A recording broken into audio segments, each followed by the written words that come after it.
Hello ಎಲ್ರಿಗೂ ನಮಸ್ಕಾರ. ಎಲ್ರು ಹೇಗಿದ್ದೀರಾ? ನಾನು ಇವತ್ತು ನಿಮಗೆ ತುಂಬಾ ಈಸಿಯಾಗಿ ಎಗ್ ರೈಸ್ ಹೆಂಗ್ ಮಾಡೋದು ಅಂತ ಹೇಳ್ಕೊಡ್ತೀನಿ. ನೀವು ಲಂಚ್ಗೆ ಯೂಸ್ ಮಾಡ್ಬೋದು, ಮತ್ತೆ ಡಿನ್ನರ್ ಕೂಡ ಬೇಕಾದ್ರೆ ಮಾಡ್ಕೋಬಹುದು. ಮೊದಲನೇದಾಗಿ ನಾನು ಇಲ್ಲಿ ಒಂದು 3 ಈರುಳ್ಳಿ ಹಾಗೂ ಸ್ವಲ್ಪ ಕೊತ್ತಂಬರಿನ ಕಟ್ ಮಾಡಿ ಇಟ್ಕೊಂಡಿದ್ದೀನಿ. ಆಮೇಲೆ ಗರಂ ಮಸಾಲ, ಧನಿಯಾ ಪೌಡರ್ ಹಾಗೂ ಚಿಲ್ಲಿ ಪೌಡರ್, ಒಂದ್ 6 ರಿಂದ 7 ಹಸಿಮೆಣಸಿನ್ಕಾಯಿ ಹಾಗೆ ಒಂದು ಚಿಕ್ಕ ಗಡ್ಡೆ ಬೆಳ್ಳುಳ್ಳಿ, ಮತ್ತೆ ಕಸ್ತೂರಿ ಮೇಥಿ, ಮತ್ತೆ ಒಂದು ದೊಡ್ಡದು ಕ್ಯಾಪ್ಸಿಕಮ್ ನ ಕಟ್ ಮಾಡಿ ಇಟ್ಕೊಂಡಿದ್ದೀನಿ.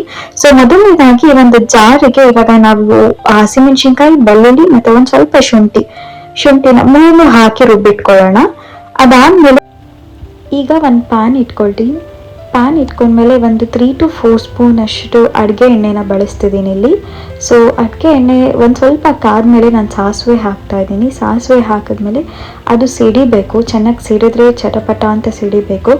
ಸಿಡಿದ್ಮೇಲೆ ನಾನು ಏನು ಈರುಳ್ಳಿನ ಕಟ್ ಮಾಡಿ ಇಟ್ಕೊಂಡಿದ್ದೆ ಆ ಈರುಳ್ಳಿನ ಹಾಕ್ಕೊಳ್ತೀನಿ ಇವಾಗ.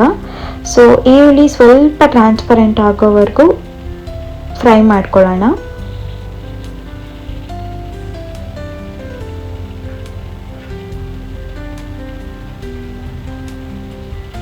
ಈರುಳ್ಳಿ ಒಂದು ಸ್ವಲ್ಪ ಟ್ರಾನ್ಸ್ಪರೆಂಟ್ ಆದಮೇಲೆ ನಾನೇನು ಕ್ಯಾಪ್ಸಿಕಮ್ನ ಕಟ್ ಮಾಡಿ ಇಟ್ಕೊಂಡಿದ್ದೆ ಅದನ್ನು ಹಾಕ್ತಾ ಇದ್ದೀನಿ ಈಗ.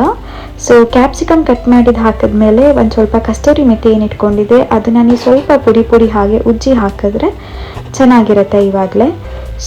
ಇದಾದಮೇಲೆ ನಾನು ಏನು ರುಬ್ಬಿಟ್ಕೊಂಡಿದ್ದೆ ನಾನು ಹಸಿಮೆಣಸಿನ್ಕಾಯಿ ಹಾಗೆ ಬೆಳ್ಳುಳ್ಳಿ ಮತ್ತು ಶುಂಠಿ ಹಾಕಿ ಅದನ್ನು ಸ್ವಲ್ಪ ಹಾಕ್ತಾ ಇದ್ದೀನಿ. ಅದೇನು ರುಬ್ಬಿಟ್ಕೊಂಡಿದ್ದೆ ಅದನ್ನು ಹಾಕ್ತೀನಿ. ಅದು ಹಾಕಿದ್ಮೇಲೆ ನಾನು ಒಂದು 2 ಸ್ಪೂನ್ ಅಷ್ಟು chilli powder, 1 spoon garam masala ಹಾಗೆ 1 ಸ್ಪೂನ್ ಧನಿಯಾ ಪೌಡರ್ ಮತ್ತು ರುಚಿಗೆ ತಕ್ಕಷ್ಟು ಉಪ್ಪನ್ನ ಹಾಕಿ ಇವಾಗ ಸ್ವಲ್ಪ ಫುಲ್ ರೋಸ್ಟ್ ಮಾಡ್ಕೊಳ್ತೀನಿ ನಾನು.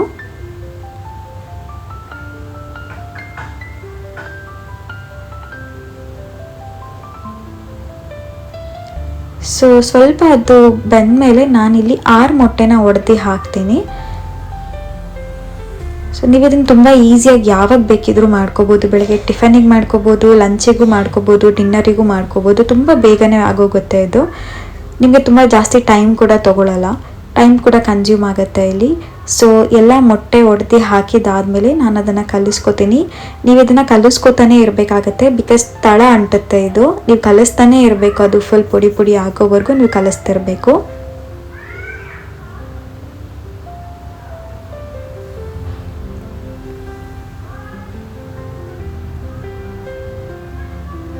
ನೀವು ನೋಡ್ಬೋದು ಇಲ್ಲಿ ನಾನು ಎಷ್ಟು ಬೇಗ ಕಲಿಸ್ತಿದ್ರು ಆ ತಳ ಅಂಟತಾನೆ ಇದೆ. ನೀವು ಕಲಿಸ್ತಾನೆ ಇರಬೇಕಾಗುತ್ತೆ, ಅದು ಫುಲ್ ಈ ಥರ ಪುಡಿ ಆಗೋವರೆಗೂ ನೀವು ಕಲಿಸ್ತಾನೆ ಇರಬೇಕು. ಇದಿಷ್ಟು ಈ ಥರ ಆದಮೇಲೆ ನಾನು ವೈಟ್ ರೈಸ್ನ ಮಾಡಿ ಇಟ್ಕೊಂಡಿದ್ದೆ ಮೊದಲೇ. ಆ ವೈಟ್ ರೈಸ್ನ ಹಾಕ್ತೀನಿ ಇದಕ್ಕೆ.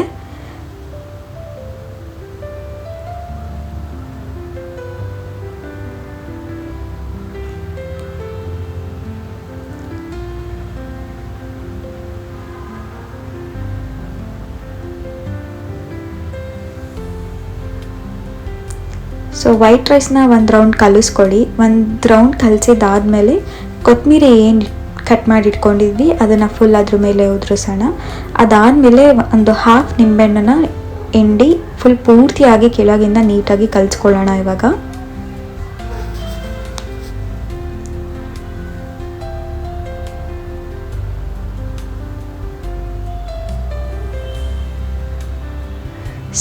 ಇಷ್ಟೇ ಎಗ್ ರೈಸ್. ಇದೇ ಥರ ನಿಮಗೆ ತುಂಬ ಇನ್ನೂ ವೀಡಿಯೋಸ್ ತುಂಬ ಈಸಿಯಾಗಿ, ತುಂಬ ಕ್ವಿಕ್ಕಾಗಿ ಬೇಕು, ಟೇಸ್ಟಿಯಾಗಿ ಬೇಕು ಅಂತ ಅಂದರೆ ನನ್ನ ಚಾನಲ್ನ ಸಬ್ಸ್ಕ್ರೈಬ್ ಮಾಡ್ಕೊಳ್ಳಿ, ಸಪೋರ್ಟ್ ಮಾಡಿ, ಶೇರ್ ಮಾಡಿ, ಹಾಗೆ ಬೆಲ್ ಐಕಾನ್ನ ಕ್ಲಿಕ್ ಮಾಡಿ. Thank you all. Bye bye.